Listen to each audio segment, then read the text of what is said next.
प्रभु यीशु मसीह के मधुर और मीठे नाम से फिर से आप सभी को जय मसीह की। मैं प्रभु का धन्यवाद देता हूँ इस सुंदर समय के लिए। फिर से उन्होंने हमें समय दिया कि उसका वचन को हम सुन सकें। हमारे प्रभु जीवित और महान हैं, वो हमारे हर एक जरूरतों को पूरा करता है। हमेशा वो हमारे साथ रहता है। उसकी स्तुति हो। आपके जीवन में, मेरे जीवन में क्यों ना कुछ दुख हो, लेकिन आए हम उस परमेश्वर के हाथ में सौंपे। वो प्रभु वो हमारे लिए चिंता करता है। वो कहता है कि हे परिश्रम से और बोझ से दबे हुए लोग मेरे पास आओ, मैं तुम्हें शांति दूंगा। आज हो सकता है आपके जीवन का समस्या, आपका जीवन का बोझ कुछ अलग हो सकता है प्यारे दोस्तों, लेकिन ऐसा कोई बातें नहीं है जो कि परमेश्वर नहीं चाहता है कि हम उसको दें।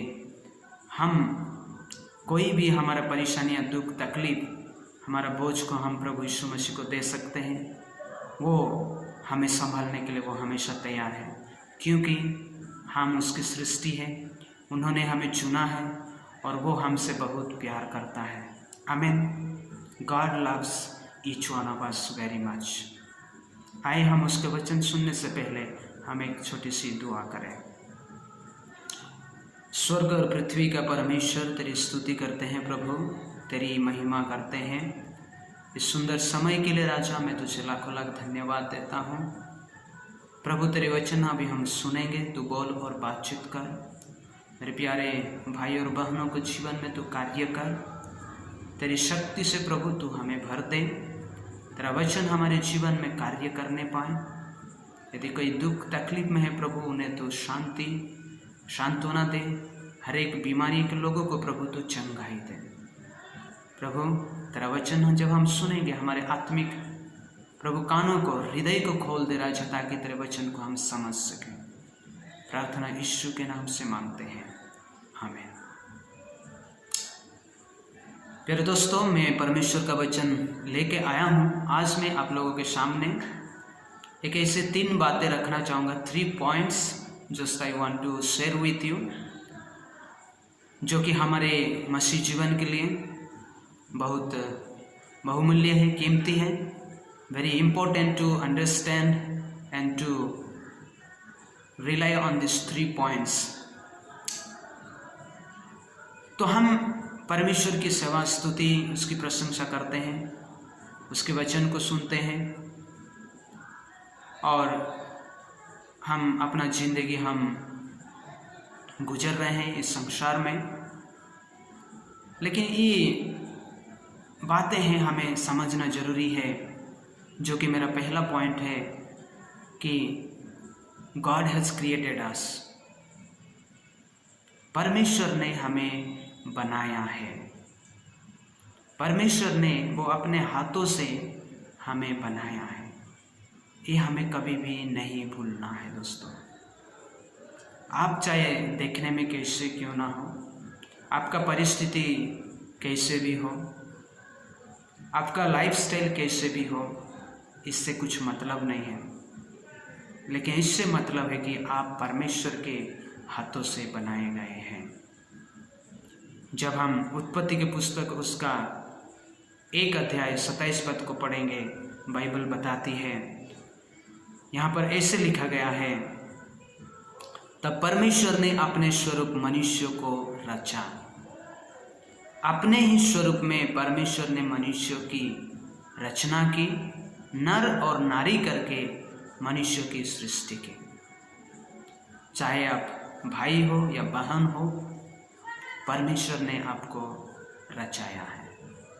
परमेश्वर ने अपने हाथों से हमें बनाया है प्यारे दोस्तों। ये हमें कभी भी नहीं भूलना है।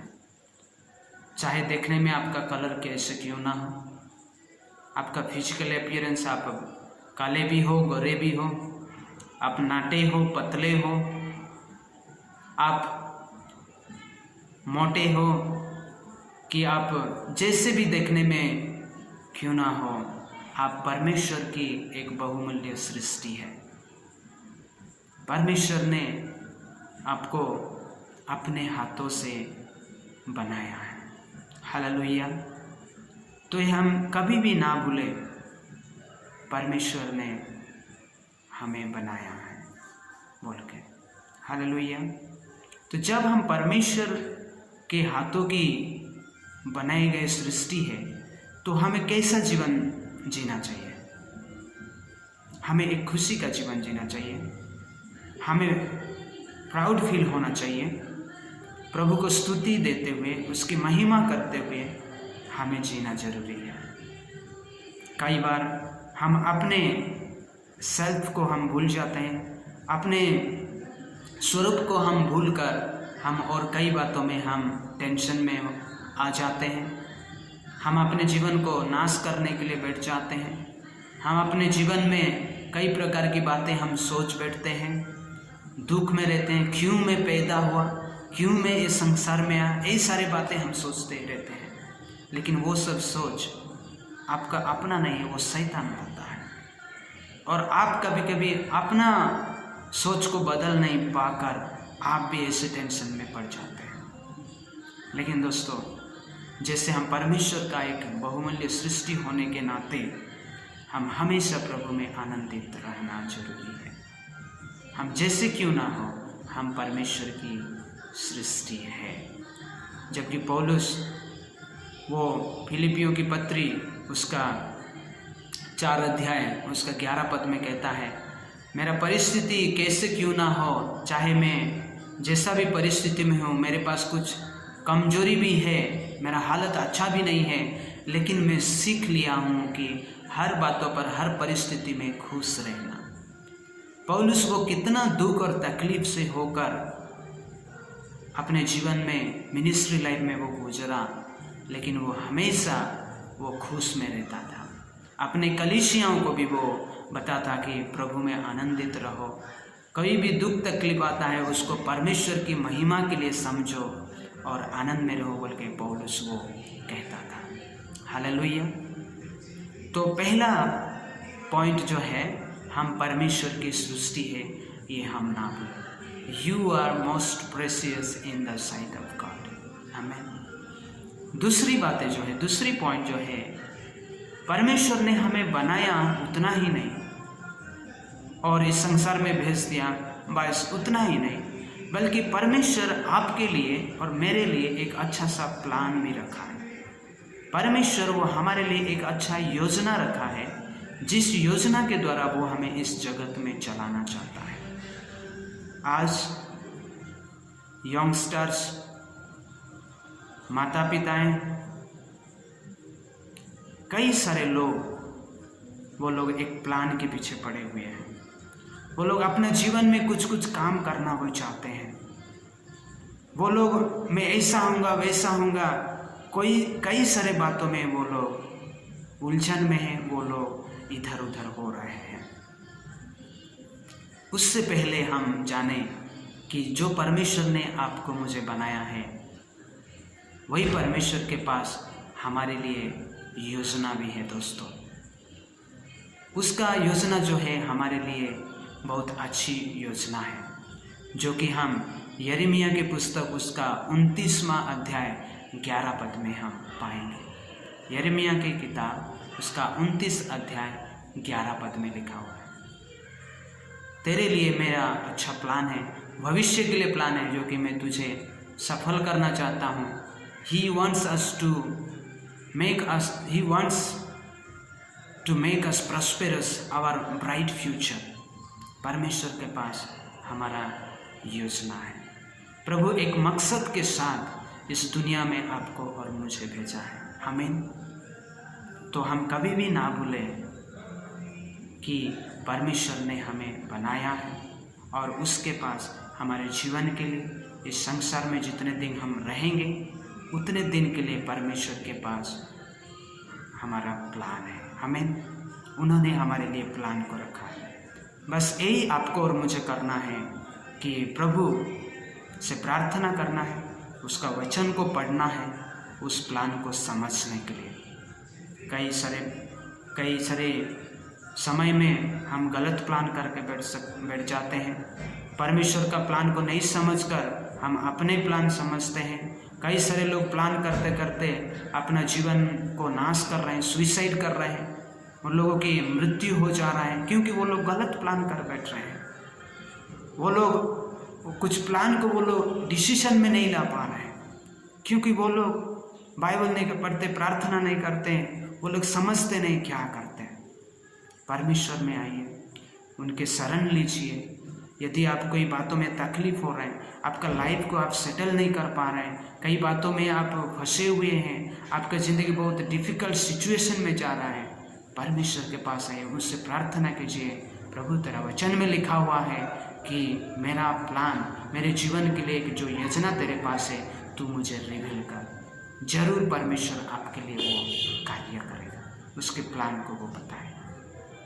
यही बातें हैं। फिर तीसरी बात है, तीसरी पॉइंट जो है, हाँ परमेश्वर हमें तो बनाया और हमारे लिए प्लान भी रखा है, और वो हमें प्लान देना चाहता है, वो देगा भी, वो हमारे लिए कार्य करेगा भी। लेकिन अभी आपका और मेरा टर्न है। आप क्या उस प्लान को परमेश्वर के लिए फुलफिल करना चाहते हैं? तो तीसरी पॉइंट ये है कि उस प्लान को हमें फुलफिल करना है। परमेश्वर का प्लान आपका प्लान से अलग हो सकता है, उसका प्लान आपका प्लान से अलग हो सकता है। उस प्लान के हिसाब पर जाने के लिए हमें सक्षम होना जरूरी है।